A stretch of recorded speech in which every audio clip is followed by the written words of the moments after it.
Saya ingat keluarga Datuk bagi rumah Bibik Tudung dah siap jumpa balik tidur kat hotel. Sekali Datuk tidur kat rumah Bibik betul-betul balik. Papa memang tidur sini. Ni kurang kalau ikutkan dah bersimen. Sebenarnya ni tanah kan, Bik? Iya, tanah dulu nanti. Tanah. Ini dulu rumah dia kurang. Sekarang batu. Kita masuk. Ni rumah lama dia nampak kurang. Dulu ni tanah tak ada simen. Lepas tu dah dapat duit sikit bersimen. Okey, ni rumah lama dia. Kalau dia kat sini. Tak banyak bocor ke macam ni, Bik? Bocor, tak bocor tapi ini. Mendapat pujian dari netizen, bos Malaysia sampai-sampai rela jauh-jauh datang daripada Malaysia ke Indonesia. Dan lebih-lebih netizen memuji sikap dari bos Malaysia yang satu ini. Meskipun beliau terbilang orang yang cukup sangat berada, namun justru bukan menginap di hotel, bukan bermalam di tempat yang mewah, lebih suka bermalam di rumah mantan pekerjanya. Dan beliau pun juga begitu sangat merasa bangga apabila pekerjanya tersebut bisa membina rumah yang cukup sangat luar biasa.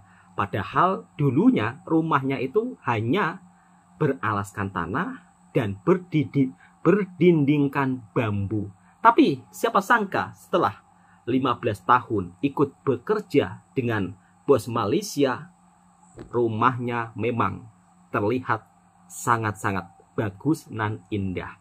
Ini membuktikan kalau kita bekerja dimanapun, janji kita pandai simpan uang, kita benar-benar menargetkan sesuatu, pasti insya Allah cita-cita tersebut terkabul. Bahkan bos daripada Malaysia tersebut juga amat sangat merasa bangga ya apabila pekerjanya bisa membina rumah yang mewah. Seperti apa kisahnya? Langsung kita simak videonya bersama-sama.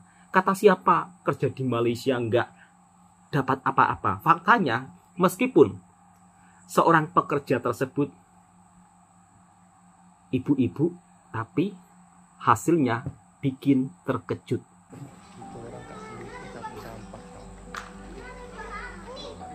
Sebenarnya air ni pun asal orang susah buat. Asal daripada Freda kecau. Freda kecau kau. Apa nak satu tua yang apa respect daripada jauh dah. Tengok rumah Bibik Tudung macam mana daripada jauh tau. Ini daripada jauh tau. Ni pukul 7 pagi kat sini. Ini yang warna kuning ni. Yang sebelah ni dia punya kedai. Kedai runcit. Ni rumah dia. Rumah dia ada 6 bilik. 6 bilik. Dekat selang dalam 20 langkah ni surau dia. Orang sini kalau korang tahu, satu taman ni ada lebih kurang dalam 37 rumah. 80% adalah saudara mara dia juga. Kiranya sepupu sepapak lah sini. Sekarang ni mungkinlah apa senang, tapi asap usuk papa pun orang kampung. So pakai memang ajar anak papa ni jadi orang biasa. Tak adalah macam nak kontrol tempat tinggal ke pakaian ke apa yang orang selesa pun okey je. Kau tengok walaupun anak papa ni boleh duduk diam, tapi memang papa paksa dia untuk berniaga. Sebab papa tak nak nanti bila dia dah tua, dia tahu bapak dia kaya, dia rasa dia senang. Tak, hidup ni susah adik, keras. Ini amat ahyan. Walaupun papa nampak garang, tapi papa nak dia dan anak hebat. Walaupun dia introvert, tapi papa nak dia menjadi yakin dan semangat. Walaupun kita duduk kat luar negara, korang kalau orang TikTok tahulah macam mana jalan papa kat TikTok ni. Tapi alhamdulillah, papa tak pernah lupa asal usul papa. Kita ingat apa kata papa. Siapa kita di masa depan adalah siapa kita ketika sekarang. Papa tak pernah rasa papa senang. Sama je papa yang ni. Padahal beliau ini termasuk salah satu orang di Malaysia yang cukup ternama. Siapa sih yang nggak tahu namanya? Datuk Alif Sukri. Beliau seorang usahawan. Tapi ketika berkunjung ke rumah pekerjanya di Indonesia, justru beliau bukan sewa hotel mewah, bukan cari penginapan yang nyaman. Justru beliau tetap tidur di rumah pekerjanya. Masya Allah, salut ya. Adab orang Malaysia. Meskipun orang berada, tapi beliau tidak pernah menyombongkan diri. Dan sangat menarik Langsung kita simak video selanjutnya. Seperti apa kisahnya? Masya Allah.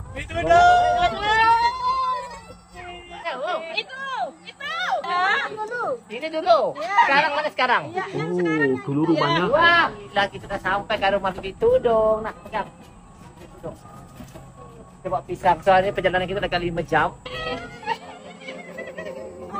Seperti keluarga sendiri, ya Allah. Ya Allah. Masya Allah. Itu. Ya, rumah Bibi Tudung mana rumahnya? Ini. Wah, jelek rumahnya. Ini rumah Bibi Tudung. Ini dulu. Sekarang mana sekarang? Ya. Wah. Kayak ini rumah bambu dulu. Sebelum kerja 15 tahun lepas. Sekarang yang gede ini. Saya saking gembiranya malam nih tak bisa tidur. Ya Allah, kapanlah nak pagi nak jumpa Datin saya cakap. Ya Allah, saya telepon Datin masih ada di Surabaya. Aduh, masih di Surabaya Datin. Boleh ke rumah saya tapi saya happy dan saya tumpang bangga. Okey. Ini kau tanya ini rumah Bibi Tudung yang asal. Sini Bik. So ini kurang kalau ikutkan dah bersimen. Sebelum ni tanah kan Bik? Iya, tanah dulu Datin. Tanah. Ini dulu rumah dia kurang. Sekarang batu. Kita masuk. Ini rumah lama dia nampak kurang. Dulu ni tanah tak ada simen. Lepas tu dah dapat duit sikit bersimen. Okey, ini rumah lama dia. Kalau dia tengok kat sini, tak banyak bocor ke macam ni, Bek? Bocor, tak bocor tapi ini menurut saya pun tak bocor Datin. Ni rumah ni sebaru. Ini rumah dia korang. Mega tengok korang. Tengok. Terkejut kita. Okey, rumah baru dia korang. Okey, hasil bekerja selama 13 tahun. 13 tahun sama Datin Tapi Datuk bibi duduk sana. dia tak shopping tau. Kalau orang lain dapat duit, macam contohkan bantu rumah lain, beli baju kan sekarang kalau ada shopping, bibi ni tak pandai shopping. Dia masih mempan je duit dia. Macam apa saya bagi itu yang dia pakai. Alhamdulillah kata rezeki orang kan, rezeki manusia ni korang. Nampak siapa sangka pada rumah yang sebegini tadi, kan. Jadi ada rumah yang besar, ada lembu lega kan? Iya, Lembu apa ekor? Tapi orang yang jaga. 3 ekor je. Alhamdulillah. Lembu mahal. Saya ingat keluarga Datuk pergi rumah Bibi Tudung dah siap jumpa balik tidur kat hotel. Sekali Datuk tidur kat rumah Bibi betul-betul balik. Papa memang tidur sini. Ni rumah Bibi Tudung yang lama. Tapi Papa tak tidur dekat sini tau. Rumah lama dia rumah kayu, bulung. Papa tak tidur kat sini. Papa tidur kat rumah baru dia. Ini rumah lama. Kami sekeluarga tidur kat rumah baru. Ini rumah baru Bibi Tudung. Ini kedai Bibi Tudung. So kita masuk dalam tengok anak-anak Papa tidur kat sini tau. So kat sini pun selesa. Dia macam rumah orang Felda, adik. Okey, jom kita masuk dalam rumah. So, anak Papa ni. Seorang tidur sini. Seorang tidur sini. Just di dalam bilik. Ni mak mertua aku. Welcome to Madura. Di Madura. How do you feel? How do you feel sleep here? Ma'am. How do you feel? Okey je, biasa. Kan? Lagi kita buat tu kat belakang Okey. Ni makan-makan pun sedap kat sini tau. Cuma kalau kau suruh aku tidur kat sini aku tak nak lah. Sebab rumah ni kalau kau nak tahu dia punya lantai pasir. Ni aku tak sanggup nak tidur lah dik. Tapi rumah baru dia alhamdulillah. So Papa rasa macam impress sangat dengan kejayaan Bibi Tudung. Pertama dia tak boleh membaca. Tak boleh membaca tau. Second dia boleh ada rumah macam ni tanpa bantuan suami tau. Dia stay alone. Dan Papa hormati dia dan anak dia adalah tahfiz Al-Quran sebanyak 3 orang. Itu yang Papa paling respect. Terima kasih yang support Papa. Terima kasih tengok video ini. Dan semoga video ini memberi inspirasi kepada anda. Walaupun anda ibu tunggal, anda orang susah, yang penting rajin usaha. See? Tengok hasil dia. Nampak tak hasil dia? Bibi, ini rumah kamu. Kamu yang kerja. Ya. Bibi. Datuk. Bibi. Ya, Datuk. Sebenarnya Bibi ini udah aku anggap macam aku punya ibu sendiri. Ya, terima kasih Datuk. Tengok aku tidur di mana, aku pun tengok ni. Ini tempat tidurnya kecilan baru. Rumahnya cantik ni lah Bibi Tudung. Tidur dalam bilik lah Datuk. Ini lah macam rumah kita sendiri. Kalau tahu rumahnya cantik ni enggak mau tidur di hotel. Masya Allah. Datin ni kan Datuk. Cantik tak mega. aircon loh, panas. Tak panas, rumah kamu sejuk. Oh iya ke? Tengok anak saya happy. Happy tak Roda? Roda happy? Masya Allah. Ni happy. Alhamdulillah. So kau tak baik cakap yang tu. Sebenarnya kita ni sama je dik. Kalau kita lain orang baik, orang lain kita baik. Papa percaya tu. Korang bayangkan ya, dekat sini bibik tudung ni bukan yang biasa-biasa tengok rumah dia. Ni rumah dia. Masya Allah. Nampak tak? Ni rumah dia. Kita ni sebenarnya tak kisahlah kaya ke, sederhana ke, miskin ke, sama je. Dan seperti ini ya suasana di kampung. Buat kejutan. Abang kerjanya apa? Dari batok. Dari batok tu apa? Berapa? Berapa satu hari yang macam dapat buat batok ni? 2. Berapa gaji uangnya? Berapa gajinya? 10. Satu hari 70,000. Ya. Oh, angkat batok ni hari-hari. Berapa batok? 2 batok. Turunkan, turunin. Kita tengoknya. Orang yang kerja keras tak Ya mencari Allah, rezeki. sampai jatuh kelapanya.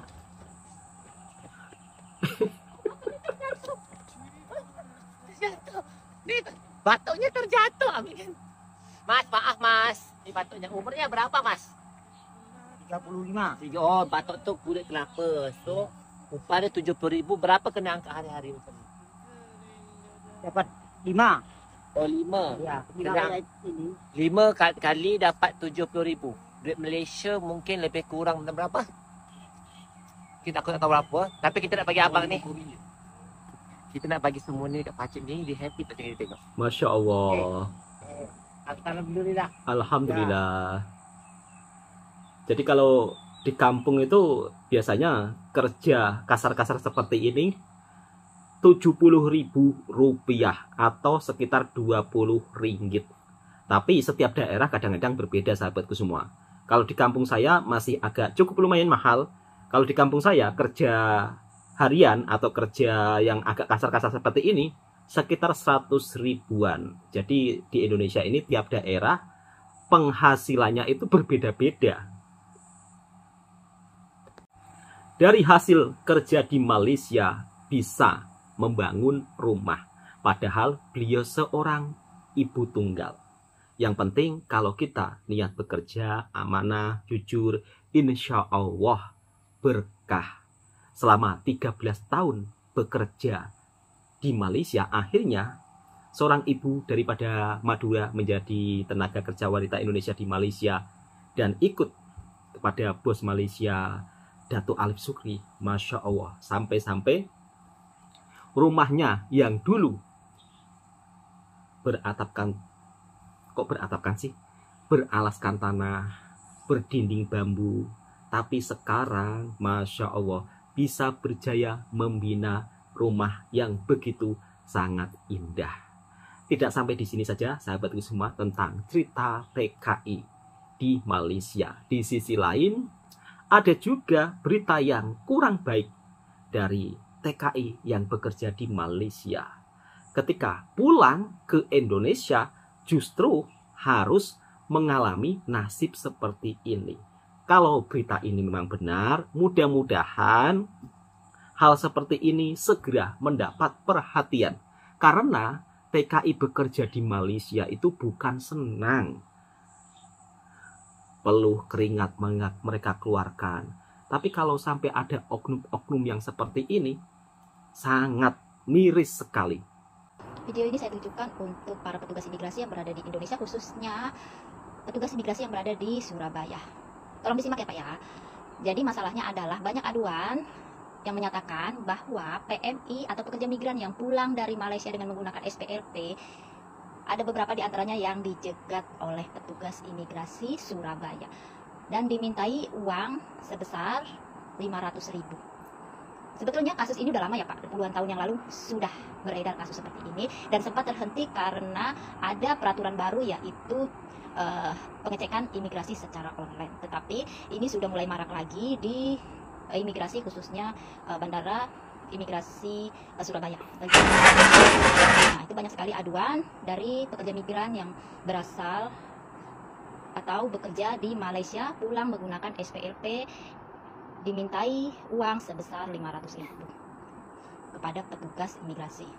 Saya hanya ingin menekankan aja Pak ya, hanya ingin memberitahu kepada Bapak, para pekerja migran yang pulang menggunakan SPLP itu Pak, mereka itu termasuk pekerja migran yang gagal. Kenapa saya bilang pekerja migran yang gagal? Karena mereka tidak bisa membuat dokumen resmi di Malaysia atau tidak bisa bekerja secara nyaman dan aman di Malaysia. Itu bukan salah mereka juga Pak ya. Mereka juga kebanyakan itu korban dari agensi abal-abal. Dan juga mereka bukan hanya ditipu dari Indonesia, tetapi juga mereka juga banyak yang menjadi korban penipuan di Malaysia juga. Dan juga yang harus Bapak tahu, kebanyakan dari mereka itu yang pulang menggunakan SPLP adalah karena ketakutan kena razia atau operasi imigrasi di Malaysia. Daripada mereka bekerja di Malaysia tidak aman dan nyaman karena tidak berdokumen dan akhirnya mereka kena jaring operasi imigrasi, nah mereka lebih baik pulang. Dan karena mereka tidak memiliki dokumen lengkap atau paspor original, mereka menggunakan paspor SPLP. Kan itu juga rata-rata yang menggunakan SPLP juga itu bisa dikategorikan bukan PMI yang sukses ya Pak ya. Dan di antara mereka juga sudah menjalani masa hukuman di Malaysia karena kena razia. Dan Bapak harus tahu Pak, di antara mereka ada yang ingin pulang dengan jalur pemutihan yang dilaksanakan oleh pemerintah atau kerajaan Malaysia Pak. Mereka sampai hutang sana sini, sampai menelpon keluarga atau meminta pihak keluarga untuk mengirim uang Indonesia ke ringgit atau ke Malaysia untuk bekal mereka pulang, untuk mengurus biaya kepulangan mereka Pak. Jadi Bapak harus tahu mereka yang pulang menggunakan SPLP itu bukan pekerja migran yang sukses Pak. Jadi Bapak jangan tega-teganya Pak, udah mereka itu susah di Malaysia, mau pulang juga dipersusah lagi ya Pak. Mereka juga ada beberapa dari mereka yang proses pemulangan dari Malaysianya juga udah sempat ditipu agen atau calo. Setelah pulang sampai di tanah air di Indonesia masih lagi dirampok atau ditodong sama perampok atau preman yang berseragam.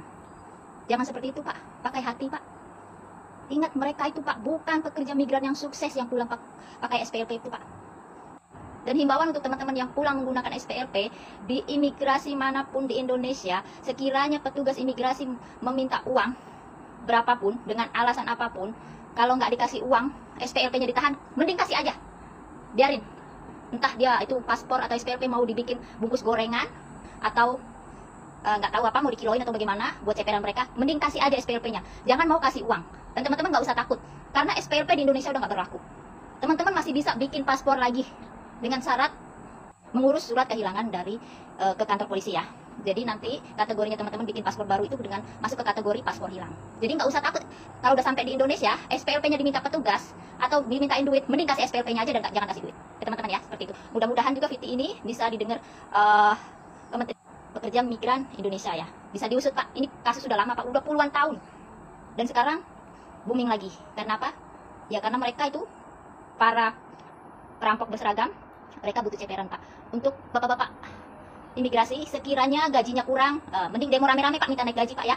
Jangan nodong dari para pekerja migran Pak, apalagi pekerja migrannya yang nggak sukses. Kasihan Pak, bisa pulang aja mereka syukur Pak, daripada mereka lewat jalur belakang. Inilah salah satu penyebabnya kenapa mereka nggak mau lewat jalur depan. Ini salah satu penyebab juga kenapa mereka memilih jalur belakang. Karena apa? Mereka pikir jalur depan itu terlalu ribet. Salah satunya adalah yang meribetkan adalah petugas imigrasi di Indonesia. Oke, tolong disimak baik-baik Pak ya, video saya ini Pak ya. Tolong pakai hati Pak, kalau nodong kira-kira Pak, siapa yang ditodong. Jangan orang susah ditodong juga Pak, keterlaluan itu namanya. Todonglah pemerintah kalau misalkan gajinya kurang Pak. Demo rame-rame masa ia takut, pakai baju dinas aja udah keren, udah gagah. Masa mau nuntut naik gaji aja takut. Jangan kayak gitu Pak, beraninya cuma sama rakyat kecil aja. Saya tegasin lagi, video ini saya tujukan untuk oknum petugas imigrasi. Mudah-mudahan yang jujur tetap jujur, pertahankan kejujuran biar rezekinya berkah buat keluarga. Oknum imigrasi minta uang dengan TKI, padahal TKI tersebut pulang menggunakan paspor SPLP. Paspor SPLP ini merupakan salah satu paspor yang digunakan untuk sahabat-sahabatku yang kerja di Malaysia. Kalau ilegal ada pemutihan. Dan mirisnya ketika sampai di Indonesia ada oknum imigrasi yang nakal sampai dimintai uang. Kalaulah berita ini memang benar, tapi kalau nggak kejadian nggak mungkin ada suara seperti ini ya. Saya lihat dari komentar di TikToknya mbaknya ini, banyak juga yang pernah mengalami kejadian seperti itu. Kalaulah ini memang benar oknum imigrasi Indonesia sampai berbuat seperti itu kepada TKI yang pulang dari Malaysia ini sungguh sangat miris sekali. Bukan senang ya, pulang menjadi TKI ilegal, yang dimana kalau kita ilegal di negara orang itu nggak akan nyaman, sahabatku semua. Pulang-pulang, tahu-tahu kena pungli oleh oknum imigrasi di Indonesia. Sangat menyedihkan. Dan teruntuk para petugas yang ada di bandara imigrasi di Indonesia. Kemarin saya pulang juga mendapat pengalaman yang tidak enak. Ada seorang ibu-ibu yang dimana dia kebingungan barcode, kemudian dia bertanya, tapi jawabannya juga kurang enak. Jadi untuk petugas, tolonglah dalam pelayanan, kalau melayani orang kita sendiri, usahakanlah ramah tamah, ya kan? Tapi saya tidak punya videonya ya, karena di dalam imigrasi itu nggak boleh nyalain kamera gitu. Jadi tolong diperbaiki begitu kira-kira. Nah, mudah-mudahan teman-teman yang lainnya kalau pulang ke Indonesia tidak mengalami pengalaman seperti itu. Dan kalaupun ada sampai meminta uang, langsung rekam aja, divideokan, biar oknum-oknum tersebut segera ditindak tegas. Oke, cukup sekian. Mudah-mudahan video ini juga bisa memberikan informasi yang bermanfaat buat sahabatku semua. Dan tentunya, jika suka dengan videonya Bang Toha Channel, silahkan tekan tombol merahnya, subscribe, like, komen, dan bagikan ke sahabat Anda semuanya. Yang penting, kalau ingin bekerja ke negara manapun, jangan sampai ilegal. Sebab kalau ilegal, ranking paspor kita makin turun.